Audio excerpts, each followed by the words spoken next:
how to avoid these two things. And you will never do it again in your YouTube channel. And this is also subjective. Your channel lifetime termination.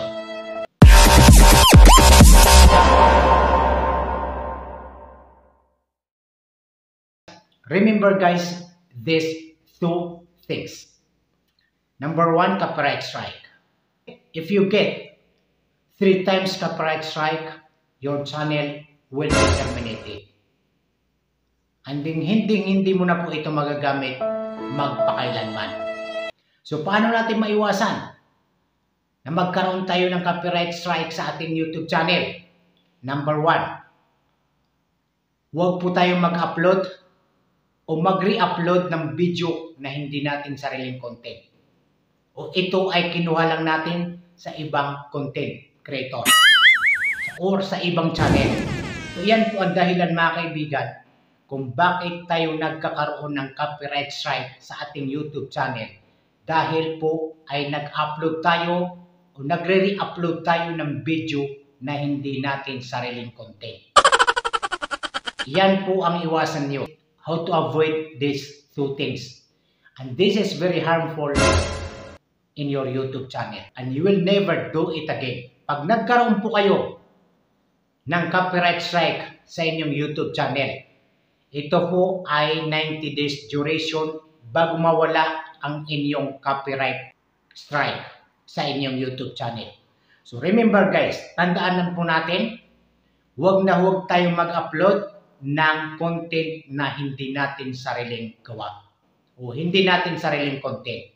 Iwasan po natin mag-upload ng reused content dahil yan po ang dahilan kung bakit tayo nagkakaroon ng copyright strike sa ating YouTube channel.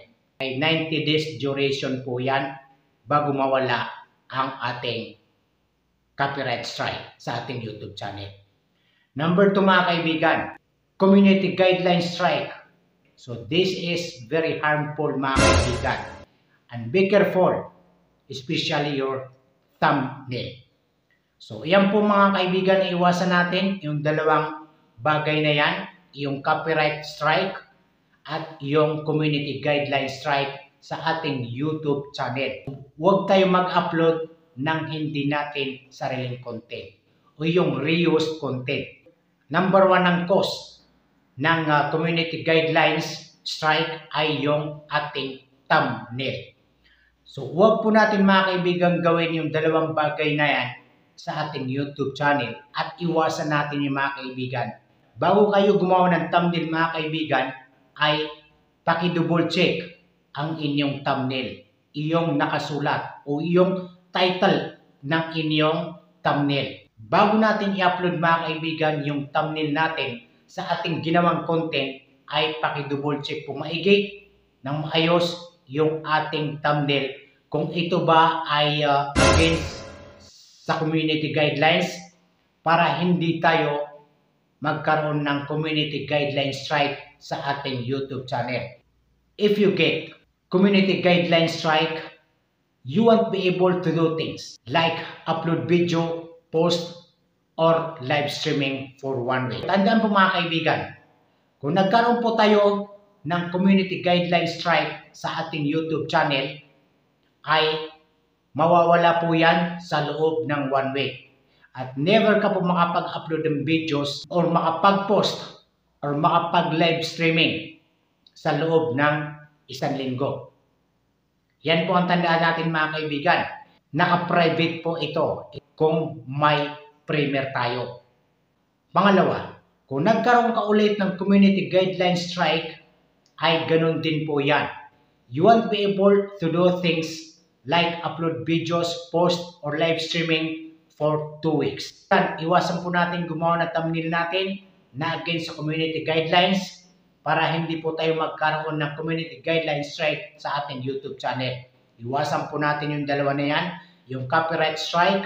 Huwag po tayo mag-upload ng reused content na hindi natin sariling content.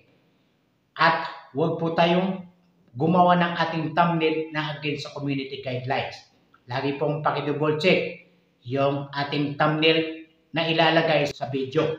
bago mawala po ang ating community guidelines ay ito po ay 90 days duration din po yan. Katulad din po yan ng copyright strike.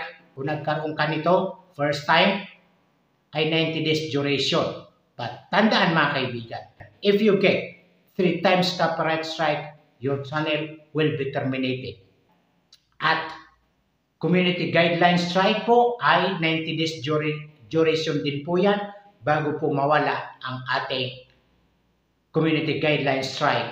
At hindi po tayo makakapag-upload ng video o makapag-post o makapag-live streaming for 1 week. Kung naka-receive ka ng community guideline strike for the first time, for second time mga kaibigan ay 2 weeks po yan, ay hindi ka pwede mag-upload ng inyong video, mag-post o mag-live streaming sa YouTube channel mo hanggat hindi mo makuha yung 1 week or 2 weeks na prior doon sa community guideline strike. So 90 days duration mga kaibigan bago mawala ang copyright strike sa ating YouTube channel. At 90 days duration din po yan mga kaibigan bago rin po mawala ang community guidelines strike sa ating YouTube channel. So iwasan po natin mga kaibigan ang dalawang bagay na yan. Magkaroon tayo ng copyright strike sa ating channel, YouTube channel. At iwasan din po natin na magkaroon tayo ng community guidelines sa ating YouTube channel. Dahil po mga kaibigan, ito po ang iwasan natin sa paggawa ng ating mga content or sa ating thumbnail at paki-double check mga kaibigan para maiwasan po natin mga kaibigan ang community guidelines strike at yung copyright strike. Never po tayo mag-re-upload ng ating content at never po tayong gagawa ng thumbnail natin na against sa community guidelines. So yan mga kaibigan ang mga dahilan kung bakit ang channel mo ay nagkaroon ng copyright strike at community guidelines strike dahil po sa dalawang bagay na yan. Nagre-upload ka ng content na hindi sa'yo or gumagawa ka ng thumbnail mo na against sa community guidelines. So iwasan po natin mga kaibigan yung mga masisilang salita sa ating thumbnail. Sana ay may natutunan kayo sa vlog ko na ito. At huwag po makalimutan mga kaibigan mag-subscribe sa aking YouTube channel, Bobit Kaibigan. And please click the notification bell para updated ka sa mga bago kong i-upload na videos. At paki-follow na rin po ako sa aking TikTok account, Bobit Lanton, at sa aking Facebook account, Bobit Lanton. At shoutout nga pala sa lahat ng subscribers at sa aking team. Team Kaibigan, Team Yaya Labs, Team Rich, Angels. So yan po mga kaibigan. Maraming salamat. Have a blessed day.